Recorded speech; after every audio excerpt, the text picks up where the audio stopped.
नमस्कार दोस्तों, आज हम आपको लेकर आए हैं राजस्थान की उस शहर में जिसे झीलों की नगरी कहा जाता है।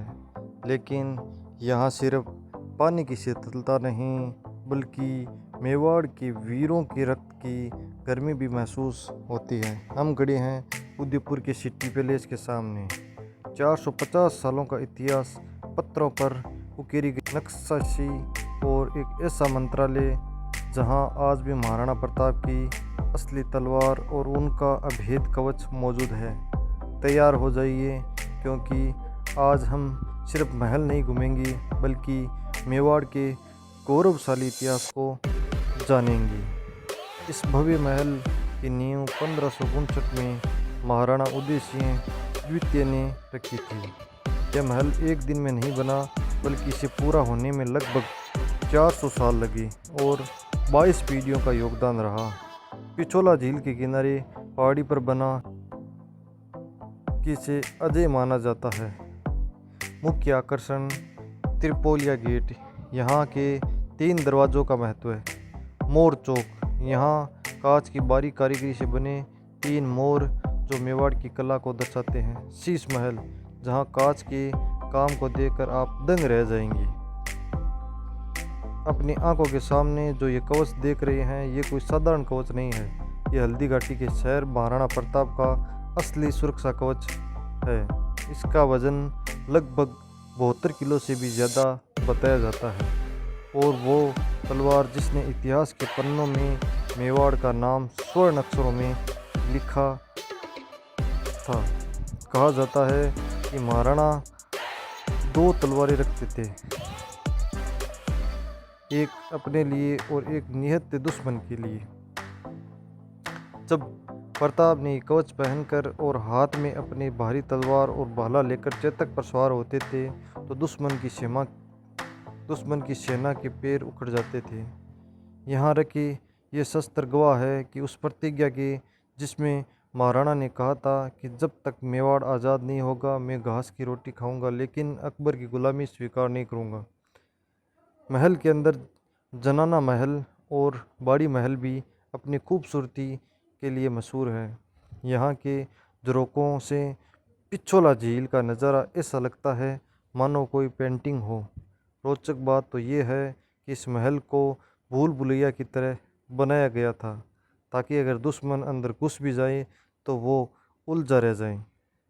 उदयपुर का सिटी पैलेस सिर्फ पत्थरों की इमारत नहीं है, ये मेवाड़ के स्वाभिमान, बलिदान और संस्कृति का जीता जागता प्रतीक है। अगर आप इतिहास प्रेमी हैं तो यहाँ की हवाओं में आज भी आपको चेतक की टाँपें और महाराणा की हुंकार सुनाई देगी। दोस्तों, आपको महाराणा प्रताप की वीरता की सबसे अच्छी बात क्या लगती है, कमेंट में ज़रूर बताएं। और अगर वीडियो पसंद आई तो लाइक शेयर करना न भूलें। 9 में उदयपुर शहर बसाने के साथ ही इस महल का निर्माण करवाना शुरू करवा दिया था।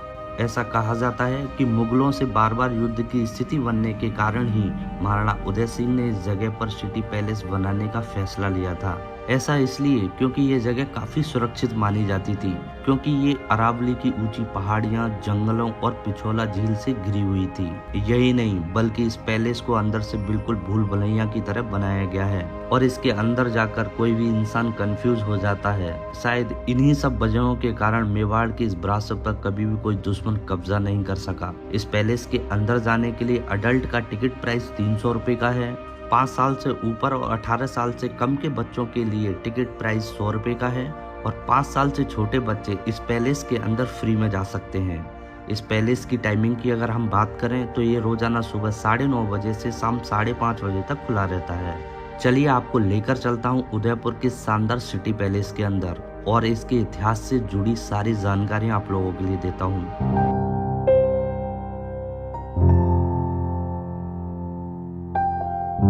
Welcome back to my YouTube channel. तो कैसे हैं आप लोग, स्वागत करता हूं आपको एक नई वीडियो में। ठीक है दोस्तों, इसके गेट से ही शुरू कर लेते हैं। ये जगह कहलाती है भैरविस्तान। 16 मार्च 1559 यानी 16 मार्च 1559 में राणा उदय सिंह के पोते अमर सिंह का जन्म हुआ था। परंपरा के अनुसार राणा अपने पोते को कुलदेव श्री एकलिंग जी से आशीर्वाद दिलवाने के लिए लेकर गए। इसी स्थान पर राणा ने एक खरगोश का शिकार किया और इसको शुभ स्थान मानकर उन्होंने यहाँ एक पत्थर गाड़ दिया था। और तभी गोस्वामी प्रेमगिरी नाम के एक महात्मा ने राणा से कहा, आप अपना महल और राजधानी इसी जगह पर बनाइए। और इसके बाद महाराणा उदय सिंह ने राय आंगन में नव चौकी महल की नींव रखवाई। तो दोस्तों, आपकी जानकारी के लिए मैं बता दूं, जितने भी हिंदू राजा हुए उन्होंने शहर बनाए, उनके नाम के पीछे पुर लगा, जैसे जयपुर, जोधपुर और उदयपुर। और जिन जिन शहरों को मुस्लिम राजाओं ने बसाया उनके नाम के पीछे बाद लगा, जैसे हैदराबाद, औरंगाबाद और अहमदाबाद। यहाँ से सिटी पैलेस में कई सारे गेट्स यानी कि पॉल बने हुए हैं, जो हैं बड़ी पॉल, त्रिपोलिया पॉल, हाथी पॉल, तोरण पॉल। और अब हम जिस गेट के अंदर जा रहे हैं उसको बोला जाता है दरीखाना की पॉल। यहाँ पर अंदर घुसते ही सबसे पहले आपको गणेश जी की मूर्ति दिखाई देगी, जो कि 400 साल पुरानी है।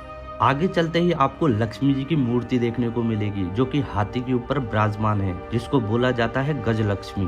यहाँ आपको श्रीनाथ जी की तस्वीर देखने को मिलेगी, जिनका स्थान नाथद्वारा में है। और साथ ही एकलिंग जी की प्रतिमा देखने को मिलेगी, जो कि मेवाड़ के आराध्य देव हैं, जो भगवान शिव का स्वरूप है।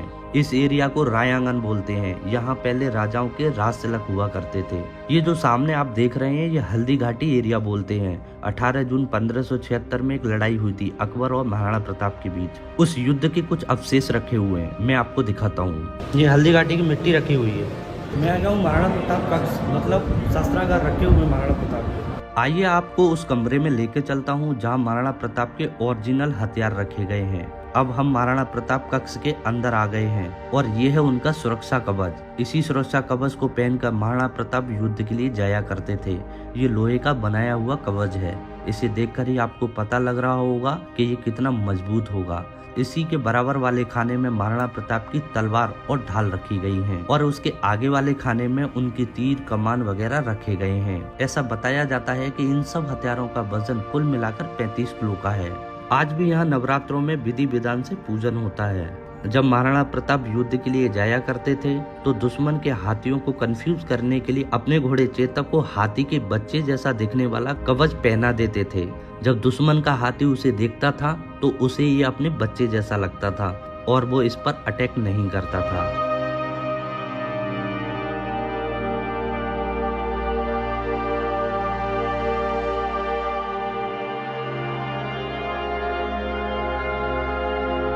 ये जो कक्ष आप देख रहे हैं, ये है प्रेमगिरी गोस्वामी जी का मंदिर, जिनके बारे में मैंने आपको पहले भी बताया था, जो कि एक साधु महात्मा हुआ करते थे। और ऐसा कहा जाता है कि उन्हीं के आशीर्वाद से इस महल पर कभी भी किसी तरह का कोई अटैक नहीं हुआ। दरअसल मुगल बादशाह अकबर ने अफवाह उड़ाई थी कि महाराणा प्रताप उसके सामने झुक रहे हैं और फिर बीकानेर के महाराज ने महाराणा प्रताप को पत्र लिखकर चिंता जताई थी। ये जो तस्वीर आप देख रहे हैं, जिसमें महाराणा प्रताप बीकानेर के महाराज पृथ्वीराज के पत्र का उत्तर देते हुए नजर आ रहे हैं। उन्होंने अपने शब्दों में कहा कि आप बिल्कुल चिंता ना करें, शेर कभी गीदड़ के आगे झुकेगा नहीं।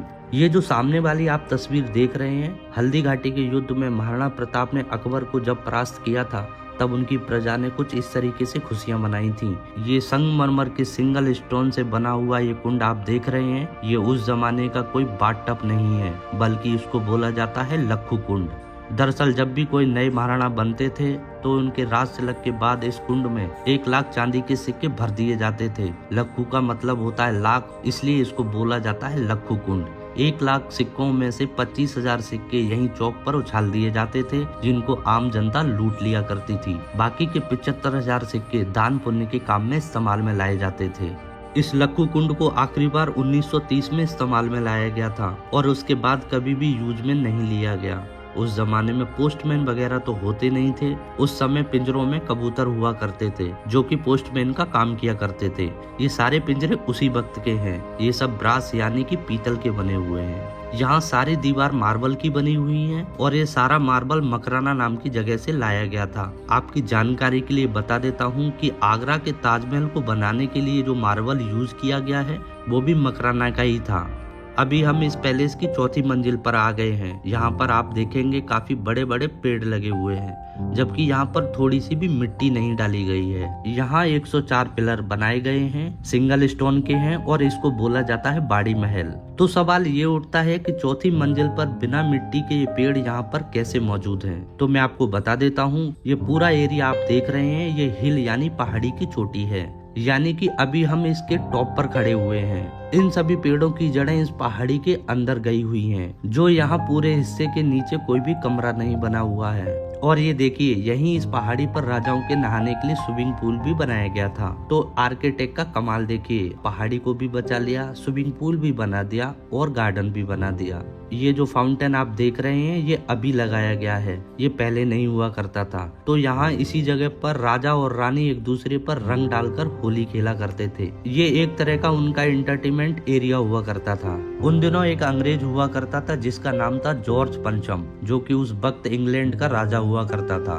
तो उसने कहा एक बार दिल्ली में मीटिंग है और भारत के जितने भी राजा हैं उन सभी को मेरी मीटिंग में आना कंपलसरी है। तो उस दिन सभी राजा उस मीटिंग में गए, लेकिन महाराणा फतेह सिंह वहां नहीं गए, क्योंकि अगर वो भी वहां जाते तो उनको वहां अंग्रेज के सामने झुककर उनको सलाम करना होता। और यही नहीं,